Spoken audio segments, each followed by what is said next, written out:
ಇಬ್ರು ಯಾವಾಗ್ಲೂ ಫೋನಲ್ಲೇ ಇರ್ತೀರ, ನನ್ನ ಜೊತೆ ಮಾತಾಡೋರು ಯಾರು ಇರಲ್ಲ ಕಣಮ್ಮ. ಅದೇನೋ ವಾಟ್ಸಪ್ಪು ಅಂತಾರಲ್ಲಮ್ಮ, ಅದನ್ನ ಹಾಕೊಡು, ನಾನು ನಿಮ್ ಜೊತೆ ಮಾತಾಡ್ಬೋದಲ್ವಾ? ಅಯ್ಯೋ, ನಮ್ಮಮ್ಮ ಯಾವತ್ತೂ ಏನು ಕೇಳಿಲ್ಲ, ಕೊಡಮ್ಮ.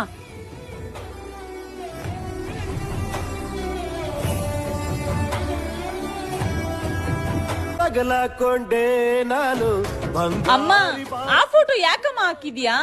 ಎಷ್ಟು ಮುದ್ದಾಗಿದ್ದೀರ ನೋಡ್ರಮ್ಮ, ನನ್ ಬಂಗಾರ. ಈ ವಾಟ್ಸಪ್ಪಲ್ಲಿ ವಿಡಿಯೋ ಕಳ್ಸಿ ನೋಡು. ಅದೇ ನಮ್ ಸೋದ್ರ ಮಾವು ನೆಂಟಿ ಚಿಕ್ಕಪ್ಪನ ಅಳಿಯ, ಅವ್ನು ಮಾತಾಡ್ಬೇಕಂದ್ರೆ ತಗೋ. ವಾಟ್ಸಪ್ಪಲ್ಲಿ ಒಂದು ವಿಡಿಯೋ ಕಳ್ಸಿ ನೋಡಿ.